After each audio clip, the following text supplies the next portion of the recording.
If you inherited a house in New York, you're probably carrying two things at once: grief and a to-do list that you never asked for. Nobody hands you a manual for this. The week after the funeral, a property tax bill shows up in your mother's name, your father's name. You have no idea who is supposed to pay it. So let's make one part of this simple. In the next few minutes, I'm going to walk you through exactly how selling an inherited home in New York City actually works, start to finish. With that being said, we're filming outside today, first time. It's a nice day. I figured let's try it out. So anyway, probate and what letters testamentary really are. So why the tax bill is almost always far smaller than you think, what the house costs you every month while you wait, and the three real options you have with real numbers attached to each one. That's what we're going to go over in this video. Let's get it done. I'm Joseph with the Bridge and Boro Team at Real Broker. I sell homes across Staten Island and Brooklyn, and a meaningful share of the listings that I take every year are estate sales. Last year I did 5 to 7 alone. So I'm familiar with this process. I help, I do what I can, estate sales and such. So anyway, that means I spend a lot of time on the phone with adult children who are 45, 55, 65 years old, sorting out a house that their parents bought in 1978 and never left. Now, I'm not an attorney, I'm not an accountant. Everything that I tell you today should be confirmed with your estate attorney and your accountant, of course, and I will point out exactly where those conversations matter most. Now, I also put together a free guide that walks through the entire process, the probate steps, the paperwork, and all three options. It's on my website, ranolarealestate.com/sell inherited house NYC, but easily I have it linked in the description below and the pinned comment as well. It's definitely worth a 3, 4, 5 minute read. So let's start with probate, because it is the thing that blocks everything else. Okay? You cannot sell a house that is still legally owned by someone who passed away. The estate needs court authority first, and in New York, that authority comes from Surrogates court. Every borough has its own, right? That's the caveats of New York City. We're 5 different counties, 5 boroughs. So Staten Island is Richmond County Surrogates Court. Brooklyn is, of course, Kings County Surrogates Court. There's 2 versions of this, and which one you are in depends on a single question. Was there a will? I know everyone thinks about it their entire life. Those who didn't get it, it makes it a lot more difficult. If there is a will, the named executor files a probate petition and the court issues a document called letters testamentary. If there is no will, the process is called administration. A close relative petitions to be appointed. The court issues letters of administration, and New York's intestacy rules decide who inherits testacy. That distinction matters more than people expect. With a will, the person who passed chose who is in charge. Without one, the statute chooses, and the order runs spouse, then children, then parents, then siblings. So here's the piece that you need to get clearly, right? Until those letters are issued and in your hand, you do not have the legal authority to sign a deed. No letters, no closing. You cannot sell this property until this process is finished and ready. You can absolutely list the house before the letters arrive. Buyers do it all the time with an estate contingency written into the contract.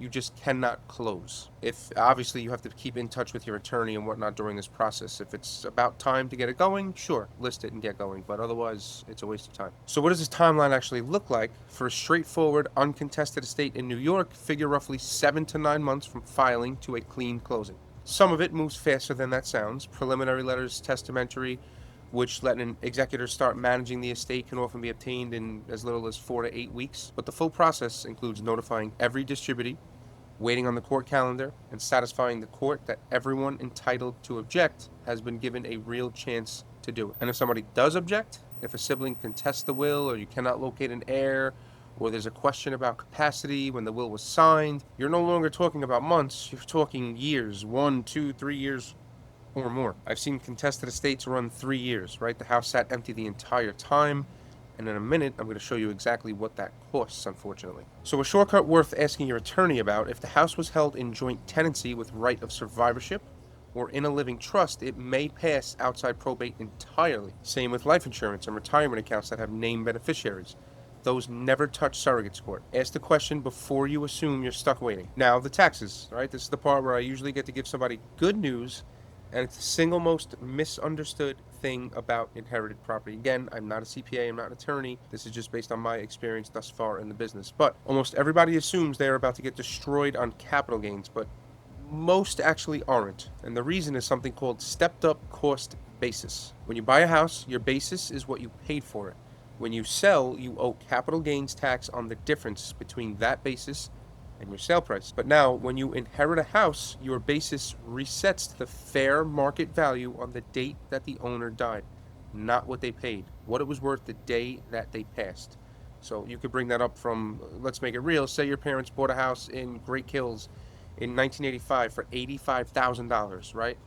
Today, 41 years later, it's worth $700,000. So if your father had sold it while he was alive, his gain would have been about $615,000, and he would have been looking at a serious tax bill. Of course, there's further tax shelters and whatnot, but just for the simplicity of this video, we're not talking about that. But you inherit it instead. So your basis is actually now $700,000, not $85,000, right? So your taxable gain, let's just say you sold it for $705, is $5,000, not $615.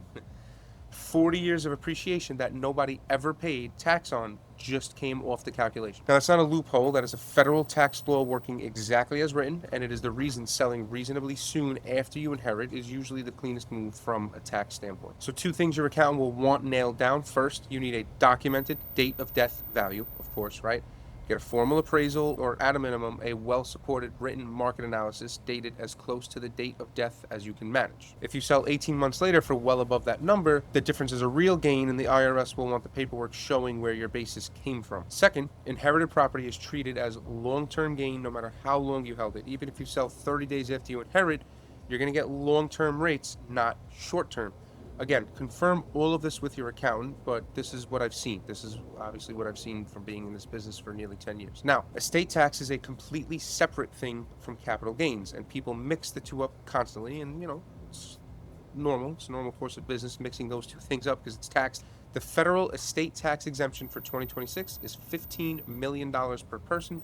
So if the entire estate, house included, is under that, there is no federal estate tax. That covers the overwhelming majority of families. New York has its own, of course, estate tax, and the New York number is much lower.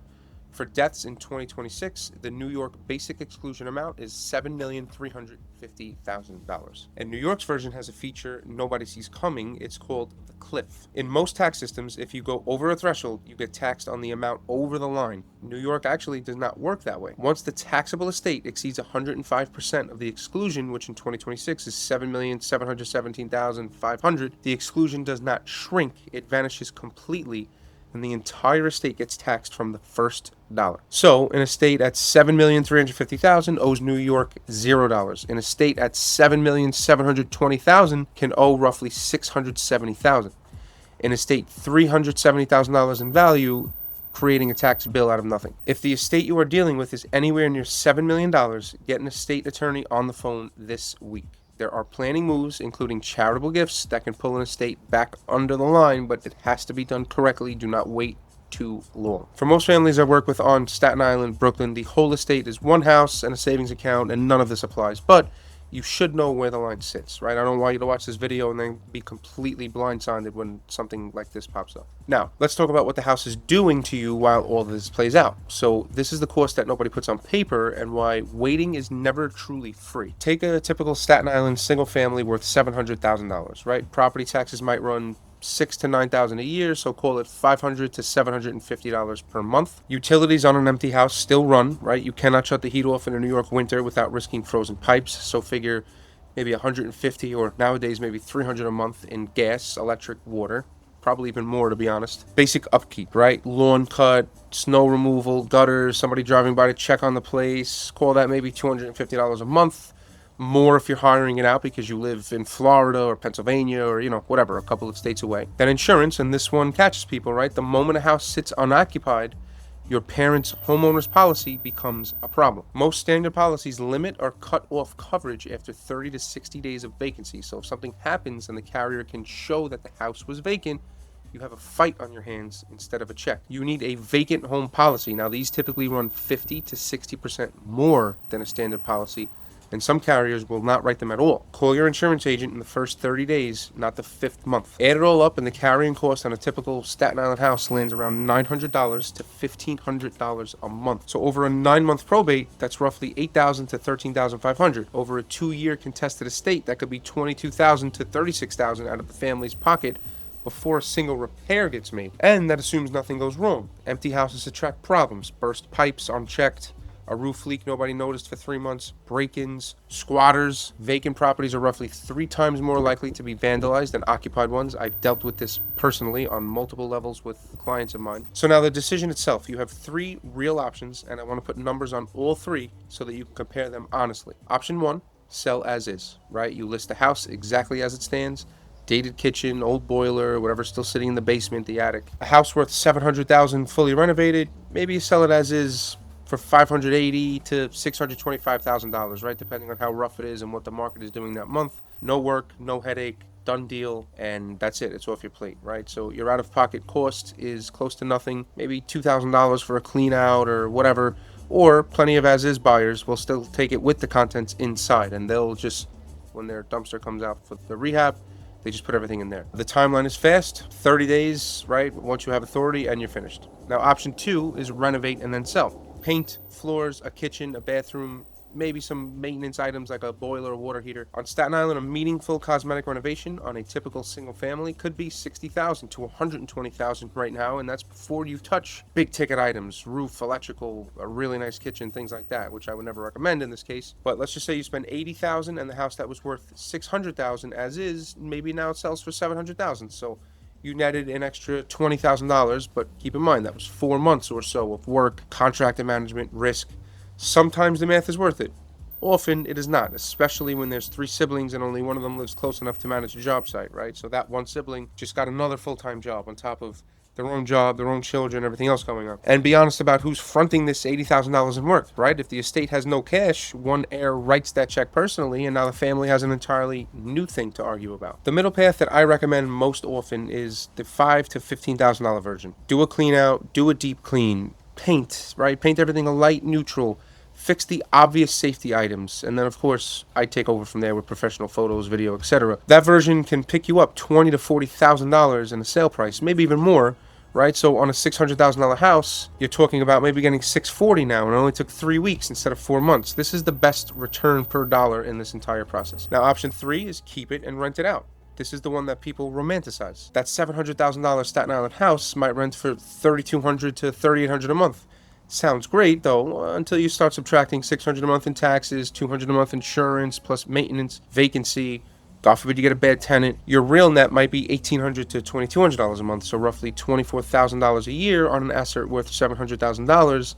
That's about a 3.4% return, right? So before you spend a single Saturday dealing with a tenant. And here's the tax piece that people miss as well.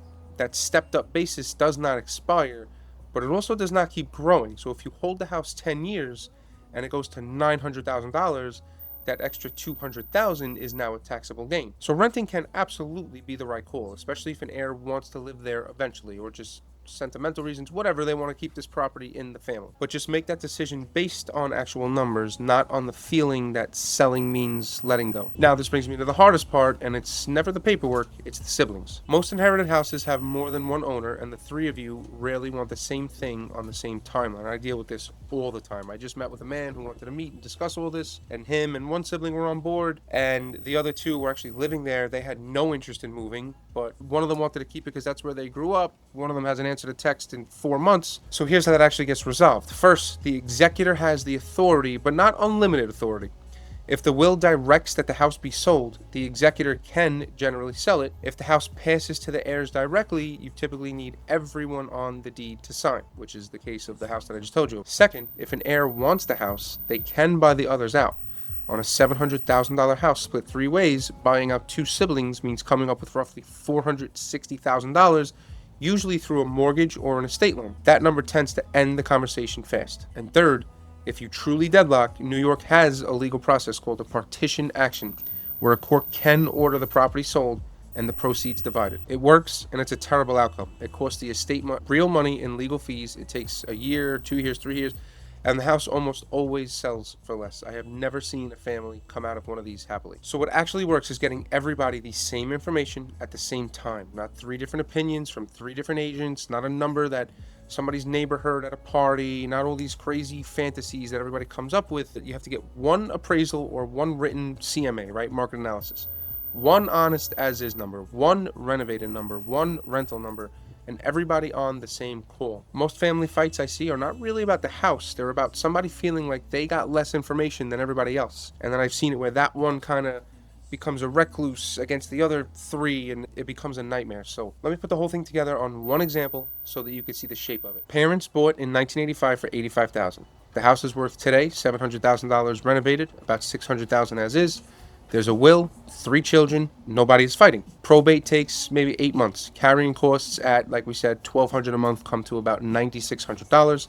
You spend $9,000 on clean out, paint, a little renovating. The house sells for $635,000 because it showed well instead of showing dark, empty, and full of boxes. After what it costs to sell and the $18,600 that you put in, the estate nets somewhere around $570,000 to $590,000. Federal estate tax $0 because the estate is nowhere near $15 million.